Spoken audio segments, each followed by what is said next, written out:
All right, guys, so let's talk about some of the most important elements when it comes to taming aggressive opponents. So right now, we're going into our third round here at IBJJ Heroes. From a standing perspective, one of the first things I'm always looking for is a wrist grip and a collar tie.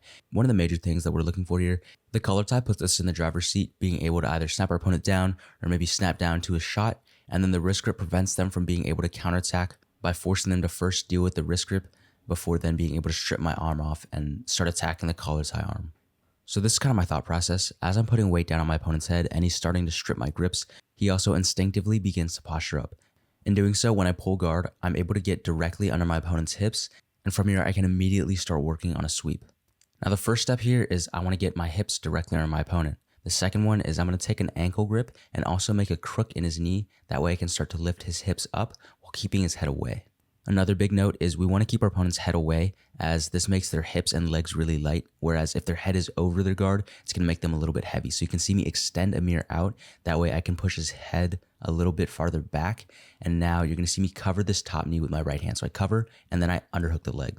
Using the underhook on the leg, I'm able to start raising that foot up to my shoulder. And then you're going to notice my left leg here is going to pendulum as I swing my body to the opposite side.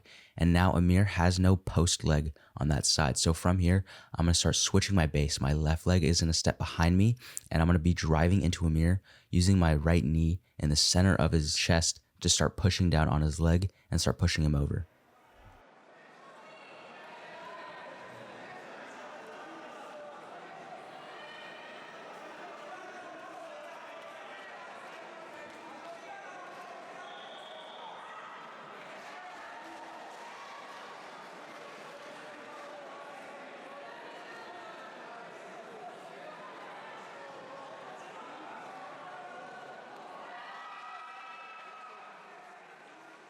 Okay, so one of the biggest sweeping principles probably in jiu-jitsu is as you're sweeping your opponent, one of the main things you have to be aware of is making sure we're attached to those ankles. And also my idea is to try to raise his ankles over his head.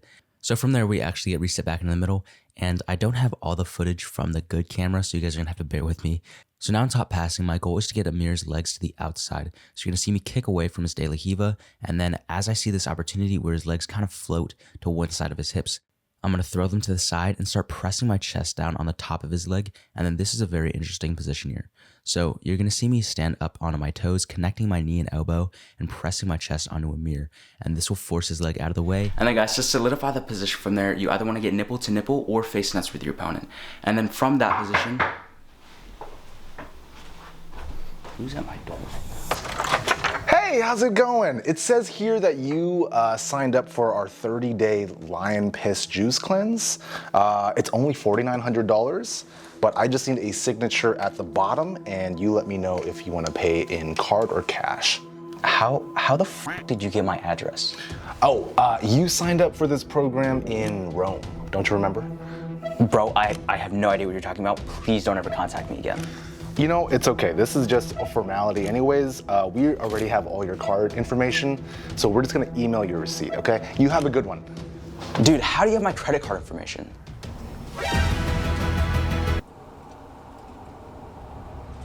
A few months ago, I competed at Nogi Euros in Rome, and as I planned a visit to the Colosseum, I accidentally signed up for a scam website while trying to purchase tickets, giving them my phone number, email, and even card information.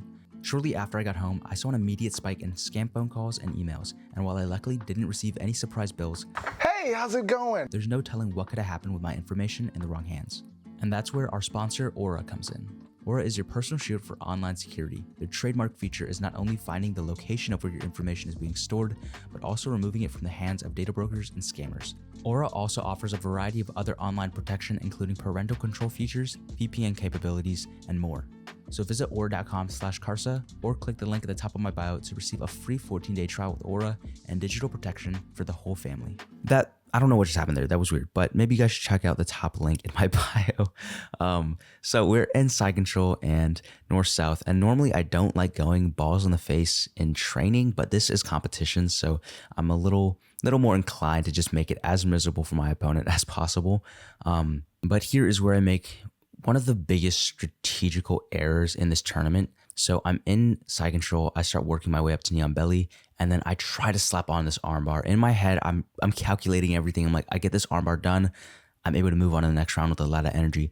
I screwed it up. He got on top, took me down for 2 points. You know, he's down 2, and this guy, you're really going to see him turn it on now. So I think his passing is really interesting. A lot of the English guys or the UK guys, they use the same like style. So you're going to see he went for right there, and he's going to do it a few more times throughout this tournament. He'll start controlling that right leg and then look to backstep. Right now, I'm just playing a tight half guard, looking to feel him out and see what he's about to do. And I think he's doing the same thing for me, you know, just playing calm right now, trying to see where we're gonna tick, and you're gonna see him get this grip on that ankle again, and he's gonna look for that same pass. So I think right now I push him away, he backs up, and then you're gonna see him dive onto a knee cut in a similar style to mine. And he actually said he watched the channel before, so this would have been pretty miserable for me if he hit this knee cut on me. But I pull him in, he times it really well, almost finds the underhook. And then in terms of guard retention, especially against really, really aggressive outside passers, you're going to see me do this a lot, where as he starts passing to the outside, I try to wave my top leg to either the inside of his crotch or his armpit. And as he starts cutting that angle, I can follow him with my leg. And the idea is always just putting my legs in front and keeping myself squared. And then right there, you can see him do it again, and same attack, same defense. And I think at the end of the tournament, if I were to give him like pointers or something, he went for this back step to north-south pass a lot. And after the first 2 or 3 times, I think, you know, it just became like very apparent that I had the counter to it. And I think if he had it in his arsenal, switching it up and starting to attack something else would have been a stronger play. And that's something I did in the next match, and we'll cover that later. But I go for my Kiss the Dragon. We end up standing up, and I immediately pull guard again because I know I'm up on points. I saw how well he took me down and how easy it was for him, so I don't want to risk losing because of pride and stay standing. It's just a better strategy to pull guard against somebody that is better at wrestling than you.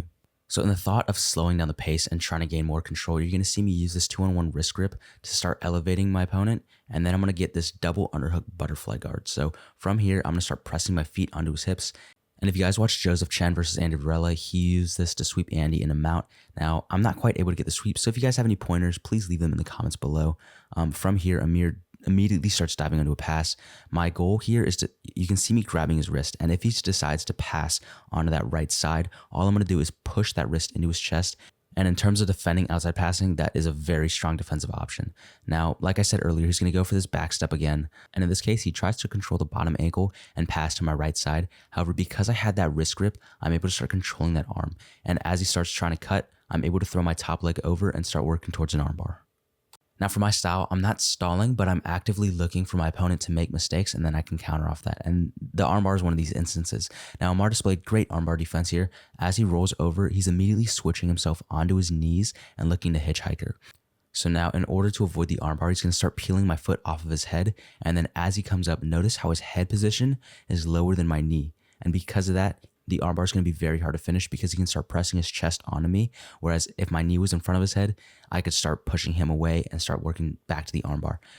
Now, Amir's going to start working to take my back. And one of the biggest ideas for back defense is I'm going to try to keep my back on the mat and point my knees up to the ceiling. And I'm going to use the mat to scrape him off like scraping a bug off your shoe. Now, we also need to remember that this match is going to come down to a 1 or 2 point difference. And if he solidifies mount to the back, then I lose. So as he starts working his way up into mount, you're going to see my foot immediately catch his heel and put him into quarter guard. Now, I'm able to remove the hook, and Amir's going to start sitting towards my back, and he throws on a rear naked choke. Now, this might sound crazy, but I am not going to focus on the hands at all. I need to focus on making sure he does not get the hooks in. 1, because he could solidify 4 points. 2, because without the hooks, it's going to be very hard to control where I'm able to spin towards. And as Amir starts throwing in that top hook, because he didn't have any good control of my torso, I'm able to spin out, push his head down, and I'm going to win this match, I believe, 5-2. But again, Amir was playing very smart, very aggressive. He knew that he was down. He knew that he had to start stepping on the gas pedal. So props to him for having a good strategy going into that round. But once again, using all those details within guard retention, sweeping mechanics, and overall just playing a conservative game has allowed me to move on to the quarterfinals and work my way towards that Europe gold medal. So if you guys enjoyed the video, make sure you give it a like and go pass some guards.